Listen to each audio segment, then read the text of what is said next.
PSG v Bayern Munich delivered. Oh my God. Yo, I don't think I've ever seen so much hype for a game of football and it delivered to this magnitude. That was by far the game of the season. Oh, did I say game of the season? Probably game of the decade. I mean, I can't recall any game that's been like this. A game of this caliber, of this magnitude, at this level. Nah, bro. Nah, man. Nah, man. The quality of players that were on this pitch, and most of them were French. Most of them are French. Some of those players, they will not be playing in the World Cup. Man, this is what we live for. This is what we live for. Honestly.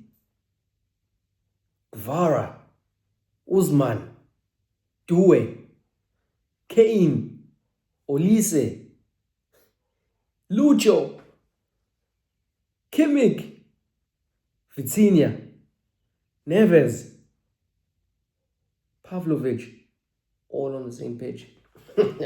All on the same page. Nah, guys, nah. And we're gonna watch all of this again next week. We get to see this again next week. Nah, guys. Let's not get it twisted. This tie was and is the final of the Champions League this season. Whoever goes through next week, it's curtains for Arsenal. It's curtains for Atletico. Like, penny for Mikel Arteta's thoughts.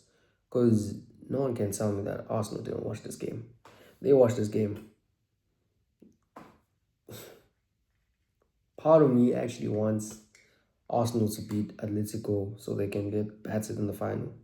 Because no matter who they play, they will get battered. We all know that. I mean, we saw what PSG did to Inter last year. Who's to say that Bayern is not going to do that to Arsenal or PSG is not going to do that to Arsenal in the final? That's even if they get through Atletico. Atletico is still not a given. It's not a given. Getting past Diego Simeone's charges is not a given. They're going to have to earn that right. And the way they're playing, it's peak. It's peak. But now, let me just try to get into the game. I don't even know where to start.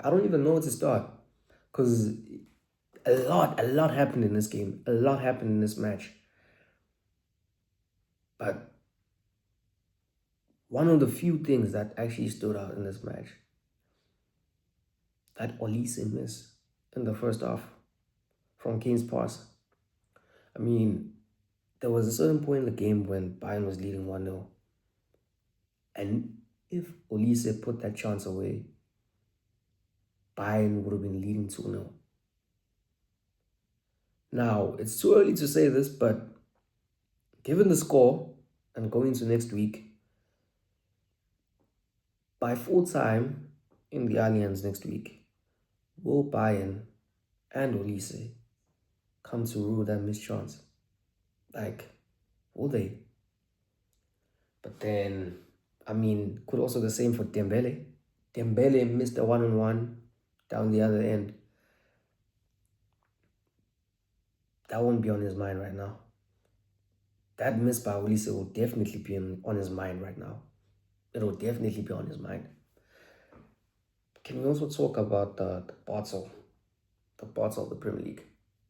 How the Premier League bottled. And when I say the Premier League bottled, I talk about Man City and Arsenal. Who do Arsenal have on their left wing? They have Trossard, they have Martinelli.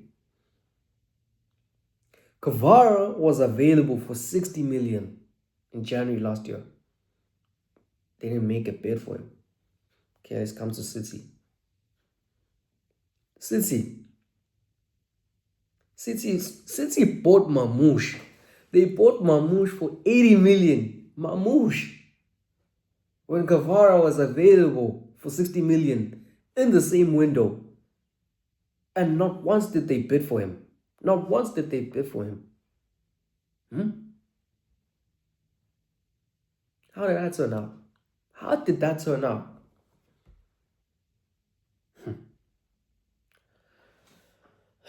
Man. The embarrassment of riches in PSG's bench. The audacity to bring on Fabian Ruiz at 5'2". Bringing on Barcola at 5'3". Yo, man.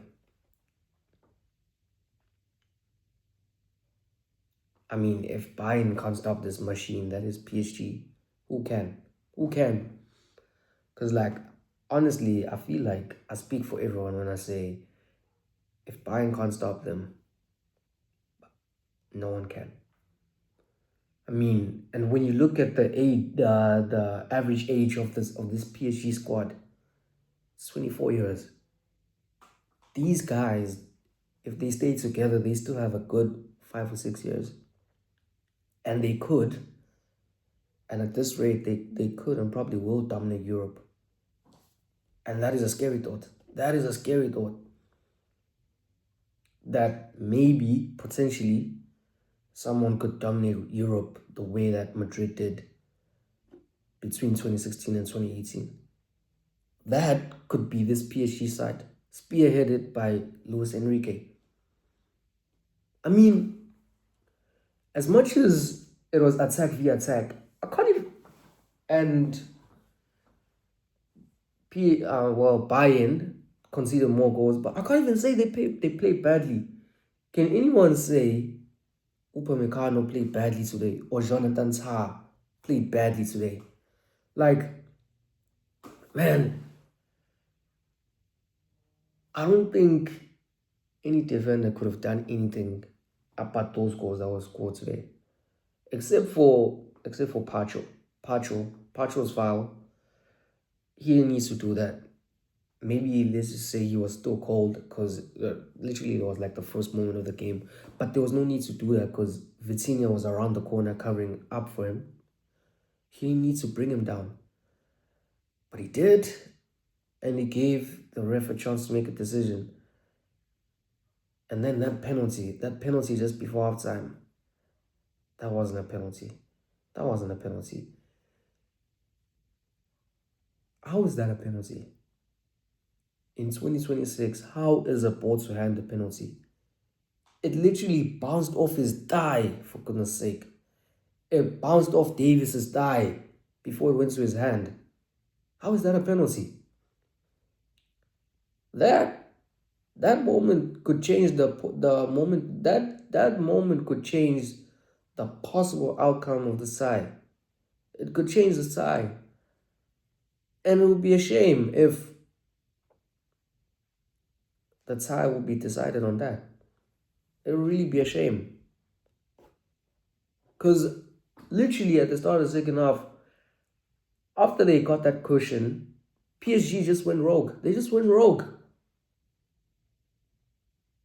I mean, at some point it felt like they were going to get 8.